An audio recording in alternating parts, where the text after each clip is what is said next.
The image of the Roman emperor is often associated with the wisdom of Marcus Aurelius or the military might of Trajan. These are figures carved in marble, symbols of order and civilization. But in the shadow of these giants lie other stories. Stories of rulers whose names have become synonymous with madness and eccentricity. We are talking about Caligula, Nero, and Commodus. Their reigns were not just bad governance, they were a theater of the absurd that shocked even the worldly Romans. They wielded absolute power over the civilized world, and that power seems to have destroyed their own minds. We will delve into a world of palace intrigue, incredible extravagance, and personal whims that cost the empire a fortune. We will see how rulers turn the state treasury into a personal treasure trove for their fantasies. This is a story about what happens when one person has too much power. Watch the video to the end and you'll find out why one emperor seriously considered appointing his horse to the highest government post, how another tried to rebuild the capital of the world into his personal palace, and why a third preferred the arena to the Senate. What if I told you that everything you believed about Caligula is not entirely true? His madness was not born on the day he came to power, but much earlier, in a suffocating atmosphere of paranoia and fear. The young Gaius Julius Caesar Germanicus, nicknamed Caligula, Boot by his soldiers, was the son of the beloved commander Germanicus. He spent his childhood in military camps, but his youth was spent in what could be called a golden cage. After his father's mysterious disappearance and his mother's harsh treatment, Caligula was effectively taken hostage by Emperor Tiberius. He lived on the famous island of Capri in a luxurious villa that served as Tiberius's fortress in place of seclusion. It was not a paradise island, it was a place where everyone feared everyone else, and rumors of secret orders and sudden disappearances were commonplace. Caligula grew up watching the aging emperor rule the empire from afar, relying on denunciations and intrigues. He saw how easily a person could lose everything with a single word. This atmosphere could not fail to leave a deep mark on the young man's psyche. He learned to hide his true thoughts behind a mask of obsequiousness. His contemporaries noted that he was a natural actor. He played the role of a loyal heir perfectly, anticipating Tiberius' wishes. At the same time, he watched as his older brothers were removed from the political arena one by one. Caligula understood the main lesson of Capri. To survive, you have to be cunning, inconspicuous, and trust no one. It was on Capri, far from Rome, that he developed a total contempt for the senatorial class. He saw how these noble men humiliated themselves before Tiberius in order to preserve their position. He saw that fear was a more effective tool of control than respect. This philosophy formed the basis of his future reign. Many historians believe that the constant tension and the need to wear a mask broke him. When Tiberius left this world in 37 AD and Caligula suddenly became the sole ruler, he did not just gain power. He gained the opportunity to finally take off his mask and take revenge on the world for his fear. His early life is not an excuse, but a key to understanding. He was not insane from birth. He was a product of the system created by Tiberius. He saw the worst manifestations of absolute power, and having obtained it, decided not just to use it, but to take it to the point of absurdity. This chapter is not about his famous follies, but about their origins. Power did not corrupt Caligula, it simply gave him the opportunity to be himself. He was a product of an era of suspicion, and he brought that atmosphere with him from Capri to Rome. It was an unusual story of coming to power, full of dark secrets. But what happened when he gained that power? What broke him completely? I'm very interested to hear your point of view. Do you think that the environment and surroundings can completely shape the personality of a future ruler? Or did he have destructive tendencies from the outset? Write about it in the comments. And don't forget to subscribe to the channel so you don't miss our research. Are you ready to learn the truth about how, in just a few months, the people's favorite turned into an object of universal fear? The beginning of Caligula's reign in 37 AD was a real honeymoon period for Rome. After the gloomy and suspicious reign of Tiberius, the young Gaius Caesar, known as Caligula, seemed like a breath of fresh air. He immediately began to live up to expectations. He pardoned many political prisoners who had been condemned by Tiberius. He also abolished a number of unpopular taxes and spent vast sums on grandiose gladiatorial combats and spectacles. The Romans literally adored him. In the young emperor, they saw the living return of his glorious father, Germanicus. Germanicus was one of Rome's most beloved generals, and his tragic death made him a legend. But this honeymoon did not last long. Just 7 months after his triumphant rise to power, Caligula fell seriously ill. This event plunged the entire empire into shock and fear. Ancient sources, such as Suetonius, describe this illness as a severe brain fever. Of course, we do not know the exact modern diagnosis. It could have been encephalitis, meningitis, or another serious nervous disorder that affected the brain. All of Rome prayed fervently for his recovery, with people making vows to the gods, offering their own lives in exchange. The empire held its breath, fearing the worst. In the end, he recovered physically. However, Caligula emerged from his illness a completely different person. Those who had known him before did not recognize the emperor. It was a sudden and frightening transformation that everyone noticed. The charming, friendly, and generous young man whom Rome had loved had disappeared without a trace. He no longer sought the approval of the crowd or the Senate. His behavior became unpredictable and cruel. In his place appeared a capricious, suspicious, and incredibly arrogant ruler. He became quick-tempered and began to show clear signs of paranoia. This change proved fatal for Rome. It was after this mysterious illness that his famous megalomania began. He stopped behaving like a Roman magistrate. He began to demand honors for himself that were beyond human limits. His predecessors, Augustus and Tiberius, ruled as princes, that is, first among equals. They formally preserved republican traditions. Caligula, however, demonstratively broke this contract. He demanded to be worshipped as a living deity, right here and now. This was unheard of in Roman tradition. He wanted to be not just a ruler, but a god on earth. First, Caligula ordered the famous statues of Greek gods to be brought to Rome. He ordered their heads to be replaced with his own image. In this way, he directly placed himself in the place of Zeus or Apollo. But that was not enough for him. He built a temple in his honor on Palatine Hill. It was a temple dedicated to him as a living god, where his golden statue stood. He established a special priestly college to perform his own cult. The most distinguished and wealthy senators were forced to buy the right to become priests for huge sums of money. This was not only blasphemy, but also a form of financial extortion. He began to appear regularly in public in the guise of various gods. He wore the robes and attributes of Jupiter, Hercules, and Neptune. He demanded that he be addressed in accordance with his divine image. Stories have been preserved about how he conducted conversations with the statue of Jupiter Capitolinus. He could stand for hours in the temple, addressing the chief god of Rome. These conversations were often strange in nature. Sometimes he would threaten the statue or argue with it, demanding to be recognized as its equal. For the Romans, who took their traditional religion very seriously, this was shocking blasphemy. It undermined the very foundations of the state. His deification of himself went hand in hand with the humiliation of the aristocracy. He demonstratively and methodically humiliated the Senate. He saw the senators not as partners in government, but as his slaves. He could force the most respected senators, dressed in togas, to run after his chariot for several miles. This was an unheard of insult to people of their status. He enjoyed their helplessness. He openly said that he could do whatever he wanted with any of them. The fear he had absorbed while living on Capri under Tiberius's oppression, he now projected onto others. He took revenge on them for the years of his own humiliation. The most famous and absurd symbol of his contempt for the Senate was his attitude toward his beloved horse, Incitatus. It was his personal racehorse. The emperor spent a fortune on it. The horse lived in a luxurious marble stable. He had servants and purple blankets. He ate barley mixed with gold flakes from an ivory trough. He drank from a golden trough. Caligula even forced senators to treat the horse as an honored guest. They had to come to Incitatus's receptions and wish him good health. The culmination of this theater of the absurd was his announcement that he planned to make Incitatus a consul.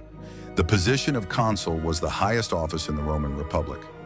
It was the main symbol of the Senate's power. This was not just the whim of a madman. It was malicious, deliberate sarcasm. It was the highest manifestation of his contempt for the Senate. In this way, he demonstrated that his horse could govern no worse than the senators. He showed that he considered them useless, corrupt, and cowardly. He devalued the highest authority. This transformation from the hope of the nation to its nightmare was incredibly rapid and irreversible. In just a few months, Rome lost its darling. In his place appeared a monster that everyone feared. Historians still argue about the reasons. Illness probably exacerbated the severe psychological trauma of his youth. He grew up in an atmosphere of fear, watching Tiberius destroy his family. Absolute power, unchecked by anyone, opened Pandora's box. He had neither a senate nor advisors who could stop him. All the power of the empire was in the hands of a man with no internal restraints. Do you think it was a real mental illness caused by fever? Or did Caligula simply realize that he could do anything he wanted and began to take revenge on the world for his terrible past? This question remains one of the most intriguing in the history of Rome, but deifying himself and mocking the Senate was only the beginning. Are you ready to find out how absurd his war with the gods and nature itself became? I will reveal the best-kept secret. What if the famous war with the sea was not madness, but a cunning political move? Most historians describe Caligula's campaign in Germany and on the shores of the English Channel as a complete farce. Instead of fighting battles, he allegedly staged performances and then, approaching the sea, declared war on Neptune. According to Suetonius, he ordered the legionaries to attack the water. The soldiers chopped at the waves with their swords and threw spears at them. After this victory, Caligula ordered them to collect trophies, seashells. He returned to Rome and demanded a triumph for his great victory over the ocean. This seems like pure madness, but some modern historians offer a different, more unique interpretation. Perhaps Caligula was not so crazy after all. This campaign was organized to suppress a real conspiracy among the troops on the Rhine. When Caligula arrived, the conspiracy had already been uncovered and the instigators eliminated. But the legions were still restless. The emperor needed to assert his authority, but starting a real war, for example, in Britain, was risky. What if the war with the sea was an act of sophisticated humiliation? The emperor, aware of the soldiers' disloyalty, forced them to carry out the most absurd and humiliating order imaginable. He showed them that his power over them was absolute, that they would obey his every command, no matter how ridiculous it might be. In this interpretation, collecting shells was not a trophy, but a symbol of their subjugation. He forced the proud legionnaires, conquerors of the world, to dig in the sand like children. It was a psychological operation, not an attack of madness. Another of his insane projects was the construction of a pontoon bridge across the Gulf of Naples in the Bay Area. Caligula ordered hundreds of merchant ships from across the empire to be gathered. They were lined up in 2 rows and tied together, creating a bridge almost 3 miles long. Caligula rode back and forth across this bridge for 2 days in a row. On the first day, he wore the armor of Alexander the Great. On the second, he wore the garb of a charioteer. This cost the treasury a colossal amount of money and paralyzed grain deliveries to Rome as all the ships were requisitioned. The official explanation was that an astrologer had predicted that Caligula had no more chance of becoming emperor than of riding a horse across the bottom of the bay. Caligula decided to literally refute the prediction. He showed that nothing was impossible for him, a god. But there is also a pragmatic version. It was a demonstration of power. He showed the Senate and the people that he could do anything he wanted. He could conquer the sea, he could walk on water, he could stop all trade in the empire on a whim. Whether it was madness or the cold calculation of a tyrant, we will never know. But these projects completely emptied the treasury that Tiberius had left him full.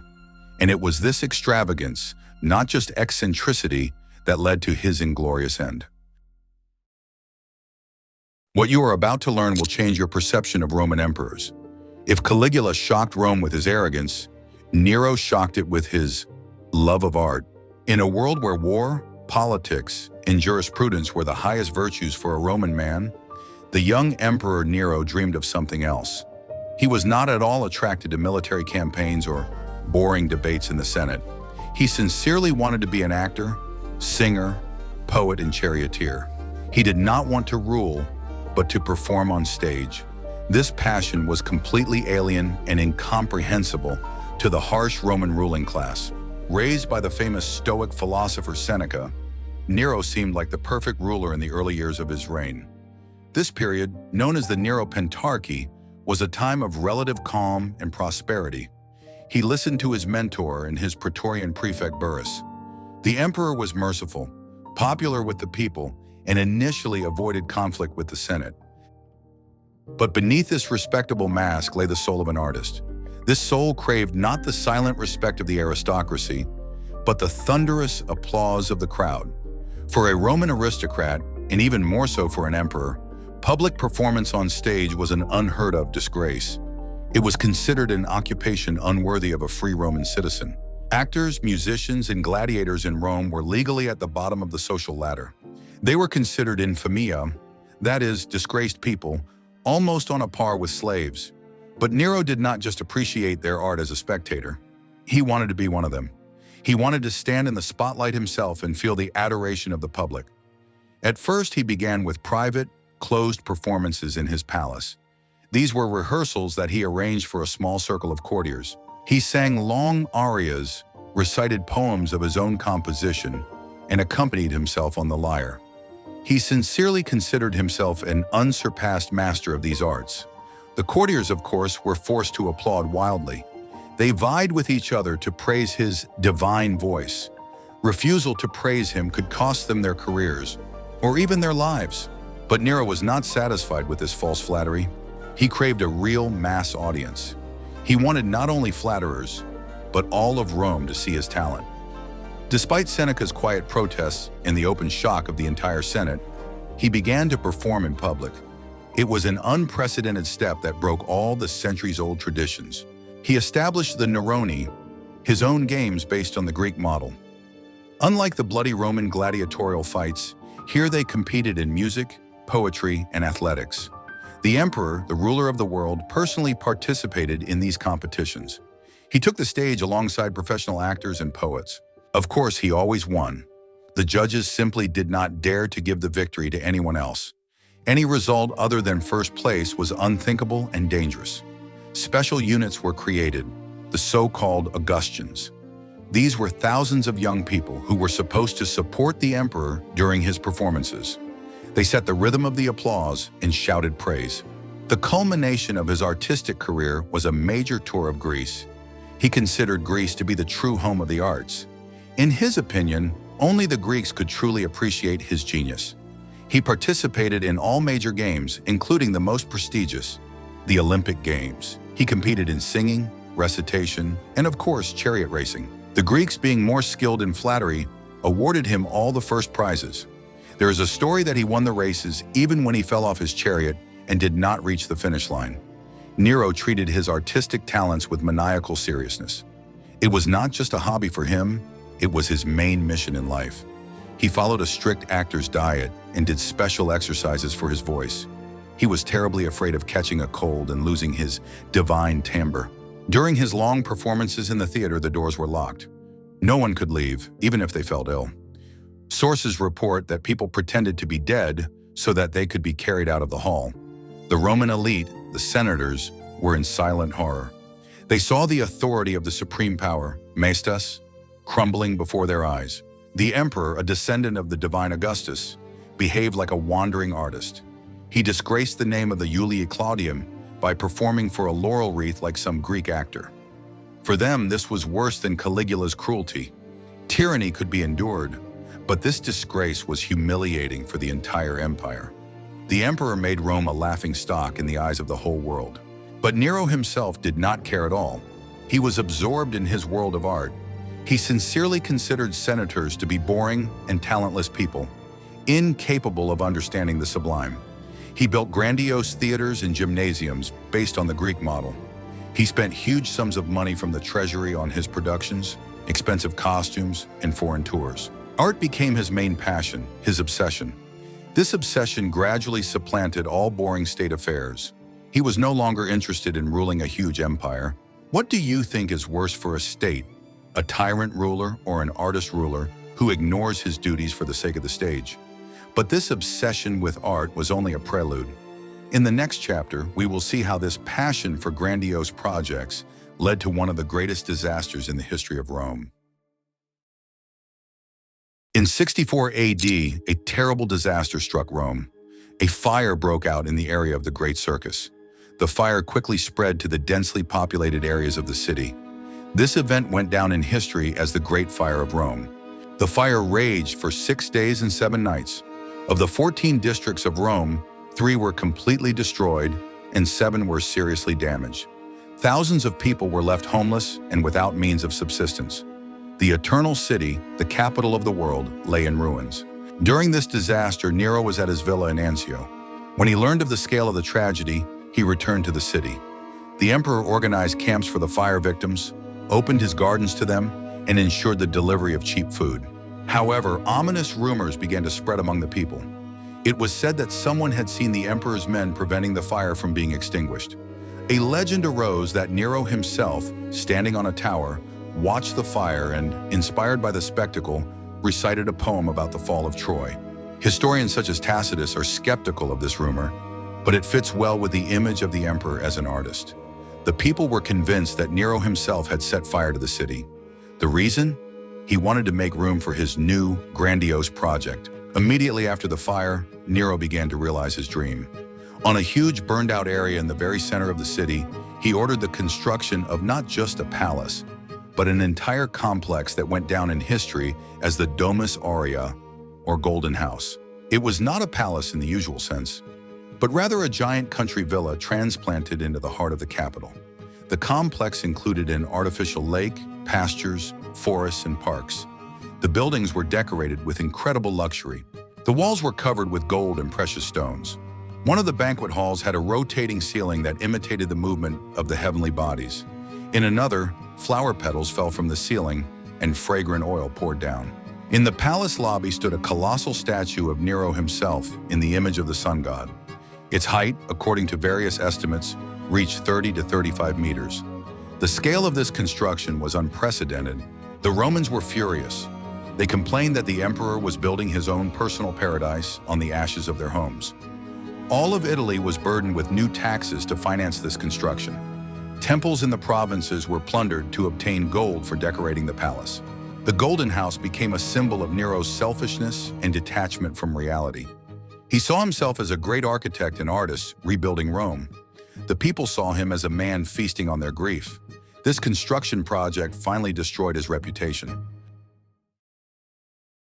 Are you ready for the shocking truth about how one man's personal whims can affect an entire empire? Nero's personal life was as staged as his public appearances on stage. He lived in a world of illusions that he had created for himself. While his predecessors valued wise advisors, Nero sought something else. He surrounded himself not with statesmen, but with actors, poets, and favorites. These people were far removed from the actual running of the state. Their main task was to indulge his tastes and praise his talents. They created an atmosphere of flattery around him that only exacerbated his detachment from reality. His relationship with his mother, Agrippina, was extremely tense and complicated. She was a powerful woman who literally paved the way for him to the throne. It is believed that she poisoned Claudius so that her son could become emperor. Agrippina did not want to relinquish real control over the empire. She tried to rule alongside him, which was unthinkable for Rome. This conflict between mother and son grew over the years. In the end, this confrontation led to dire consequences for Agrippina. Nero, fearing her influence, arranged for her murder. He proved that he would not tolerate competition even from his own family. He acted just as ruthlessly toward his first wife, Octavia. She was the daughter of the previous emperor, Claudius. This marriage was important for the legitimacy of his power. Octavia was modest and very popular with the people, but Nero did not appreciate her. He fell madly in love with Poppaea Sabina. This ambitious aristocrat demanded the status of empress. To clear the way for his new marriage, Nero first exiled Octavia. Then he accused her of treason and ordered her to be killed. He removed her from his path just as he had done with his mother. But even these family tragedies, though severe, did not shock Rome as much as his subsequent actions. Murders in the imperial family were nothing new, but what Nero did next was beyond the pale. After Poppaea left this world, Nero found a young freedman named Sporus. This young man bore a striking resemblance to the late empress. The emperor ordered doctors to perform surgery on Sporus to make him look like a woman. He began to openly treat him as his lawful wife. It was an unprecedented act. Nero did not hide this relationship. He held a public wedding ceremony in Greece. During the ceremony, Spore was dressed in the full regalia of an empress. For conservative Roman society, this was unheard of. The Romans valued mos maiorum, or the traditions of their ancestors, above all else. This marriage was a mockery of the very foundations of the Roman family. It was not just a personal whim, but an open challenge to all norms of morality and decency. Nero demonstratively showed that he was above any laws. He could do what was forbidden to everyone else. Parallel to this moral decay at the top, a severe financial crisis was unfolding. The empire was rapidly becoming poor. Nero's passions cost the state a fortune. The construction of his golden house, a palace of unprecedented luxury, consumed the budget. Endless festivals, gifts to his favorites, and generous handouts to the people emptied the treasury. An artistic tour of Greece also required enormous sums of money. The treasury, which had already suffered greatly after the Great Fire of Rome, was completely empty. Nero needed money, and he was willing to get it by any means necessary. He did not care about his responsibility for the economy. To cover his expenses, Nero resorted to desperate measures. He did not cut back on spending. Instead, he decided to debase the very money with which the empire paid. He initiated the first major currency devaluation in Roman history. It was a financial reform that had far-reaching consequences. The emperor found a way to pay with less gold and silver. He ordered the weight of gold, auri, and silver denarii to be reduced. Moreover, he ordered the precious metal content to be lowered by adding copper to the alloy. It was a risky move that undermined confidence in Roman money. The debasement of coins was not enough. Nero resumed the practice of prosecuting wealthy senators. This was a tried and tested method used by tyrants to quickly enrich themselves at the expense of others. Any wealthy person could be accused of conspiring against the emperor. Accusations of insulting the majesty also became popular. Any careless gesture or word could be used as a pretext. After a guilty verdict, the convicted person's property was confiscated in favor of the treasury. This created an atmosphere of sticky fear in high society. These repressions were comparable to the worst times of Caligula's reign. While senators feared for their lives, ordinary people suffered from something else. Rome and the provinces groaned under the burden of increased taxes. The empire had to pay for the whims of its ruler. Nero, however, seemed completely oblivious to this. He lived in his own world. He was absorbed in rehearsals, the construction of the Golden House, and plans for new festivals. His detachment from reality became total. Complaints from provincial governors simply did not reach him. He considered state affairs to be a boring routine that interfered with his art. What is more dangerous for a state, a financial crisis or the moral decline demonstrated by its leader? Rome faced both of these challenges at the same time, but the emperor's personal life and empty treasury were only part of the overall problem. They were symptoms of a disease that had struck the very center of power. In the next chapter, we will learn how all this blatant mismanagement and disregard for problems led to the empire beginning to fall apart at the seams. Nero's reign was marked not only by internal crises, but also by serious upheavals in the provinces. Although the emperor himself rarely left Italy, preferring the stage to the battlefield, his governors waged difficult wars. These conflicts were a direct consequence of his indifference to public affairs. The most serious test was the uprising in Britain led by Queen Boudica. The Roman administration in the province behaved extremely imprudently, which led to mass discontent. The rebellious tribes inflicted serious damage on the Roman legions and threatened the entire Roman presence on the island. It took enormous effort and the transfer of troops to suppress the uprising. Although the Romans ultimately prevailed, Britain was devastated. This conflict showed what happens when there is no clear control from the central government. Another major conflict broke out in Judea. Tensions that had been building up for years erupted into open rebellion. Nero was forced to send his best commander, Vespasian, to restore order. This war dragged on for years and had far-reaching consequences. On the eastern borders, the confrontation with Parthia over control of Armenia continued. The commander Corbulo led a difficult campaign there. Although it ended in a compromised peace, it also required constant attention and resources. Nero himself was more concerned with his tour of Greece at the time. He spent more than a year there competing in music competitions.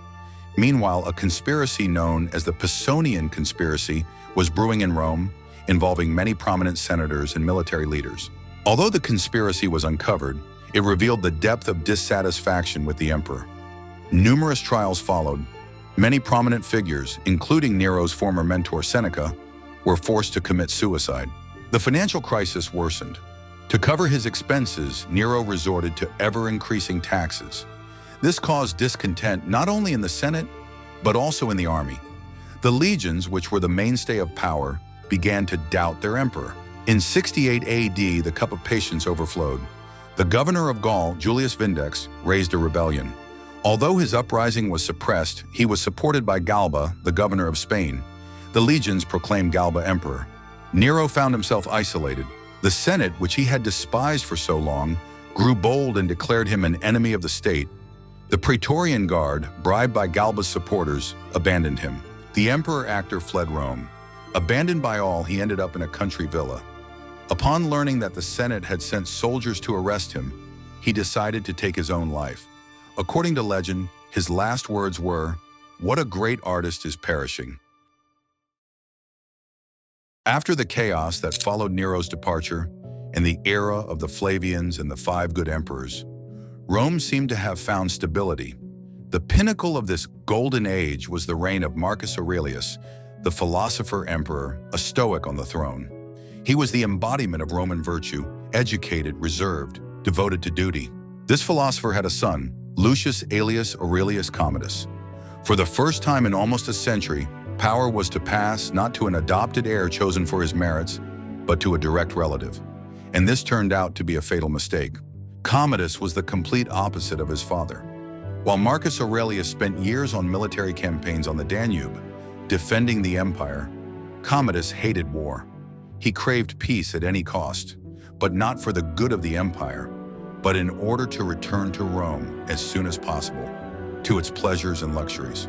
As soon as Marcus Aurelius left this world, probably from the plague, the 18-year-old Commodus immediately made peace with the Germanic tribes. He abandoned all his father's conquests and hurried to the capital.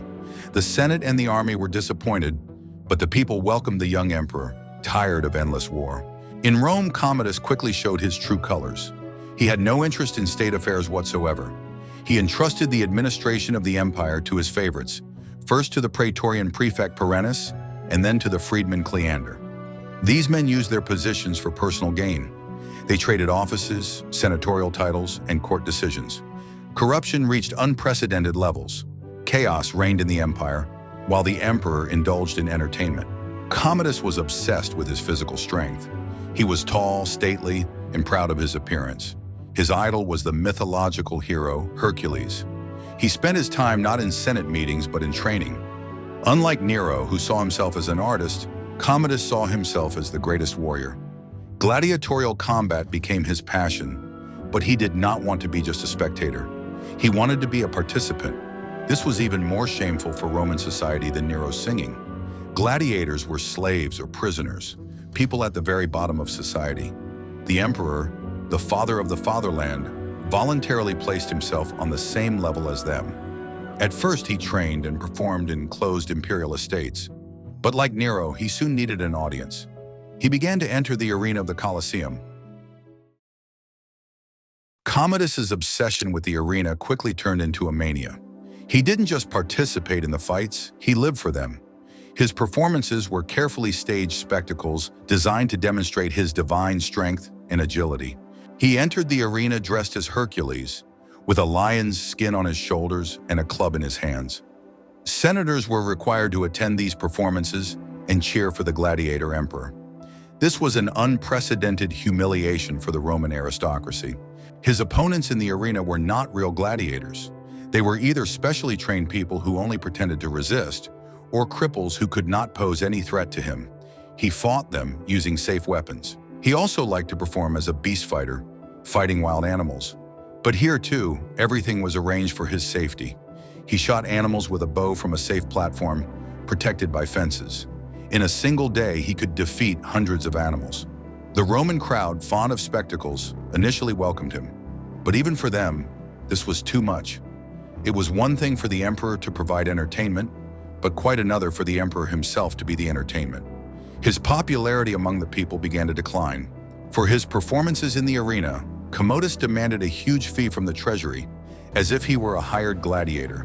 It was a mockery of common sense. The treasury, already depleted by his favorites, was bursting at the seams. The culmination of his megalomania was his identification with Hercules. He ordered that he be called not Commodus, but Hercules, son of Jupiter. He demanded to be addressed as a god. He ordered Rome to be renamed. The city was to be called Colonia Commodiana. Even the months of the year were renamed in his honor, using his numerous titles, Amazonian, Hercules, and so on. The Senate was horrified but remained silent. Anyone who dared to express the slightest disapproval immediately fell out of favor. The atmosphere in Rome became as oppressive as it had been under Caligula. The emperor was completely detached from reality. He lived in his own fantasy world, where he was a god, the greatest warrior and the savior of Rome. He even ordered statues to be made depicting him as Hercules. While the emperor played gladiator, the empire descended into chaos. The army was discontented, the provinces rebelled, and conspiracies brewed in Rome. His reign was a parody of his father's. Commodus's complete indifference to public affairs and his scandalous behavior could not continue forever. He turned all segments of society against him. The Senate, which he humiliated, the army, which he ignored, and even his own court. The first serious conspiracy against him matured at the very beginning of his reign. His own sister Lucilla was involved in it. She was dissatisfied with Commodus's removal of her from power. The conspiracy failed, but it showed Commodus that he could trust no one, not even his family. This incident made the emperor even more suspicious and volatile. He began to rely on the praetorian prefects, who quickly gained enormous power. The first was Perennis, who effectively ruled the empire while Commodus entertained himself. However, the army rebelled against Perennis, and Commodus, frightened, handed his favorite over to be torn apart by the soldiers. He was replaced by Cleander, a freedman who took corruption to the extreme. He sold everything: citizenship, offices, courts. Cleander's reign ended during the bread riots in Rome. The crowd, driven to despair by food shortages, demanded his head. Commodus, once again fearing for his life, sacrificed this favorite as well. After that, Commodus stopped trusting anyone. He surrounded himself only with his closest servants and gladiators. His suspicion turned into mania. The lists of those he suspected of disloyalty grew longer every day. The last years of his reign were marked by complete chaos. The emperor was preoccupied only with his performances in the arena and his plans to rename Rome. No one felt safe. In 92 AD, his patience ran out. The new praetorian prefect, Aemilius Paetus, the court administrator, and Commodus's favorite, Marcia, realized that they were next on the list. The emperor planned to eliminate them and celebrate the new year in the gladiator barracks. They decided to act first. A conspiracy was hatched. The reign of the gladiator emperor was cut short. His departure from life was as inglorious as his reign. The Senate immediately cursed his memory. All his statues were smashed, and the names he had given to Rome and the months were abolished. The empire breathed a sigh of relief, but not for long. With Commodus's departure, the Antonine dynasty and the golden age of Rome came to an end. The next day, a power struggle began that plunged the empire into the chaos of a civil war known as the Year of the Five Emperors. Commodus was not just a bad ruler. He destroyed the stability that his father had spent his entire life building. We have looked at three stories, those of Caligula, Nero, and Commodus. Each of them illustrates in its own way what happens when absolute power falls into the hands of a person who is not ready for it. Whether it was psychological trauma, artistic egoism, or childish indifference to duty, the result was the same. Their reigns were not just a series of mistakes. They were grandiose spectacles that cost the Roman Empire dearly.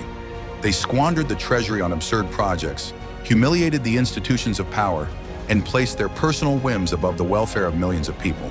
These emperors are a constant reminder that the greatness of a state depends not only on its armies and laws, but also on the adequacy of those at the helm. Their follies are not just curiosities of history, but harsh lessons about the nature of power. Whose story shocked you the most? Suggest topics for future videos that you would like to see on our channel in the comments. And don't forget to subscribe so you don't miss out on new research into the most controversial pages of the past.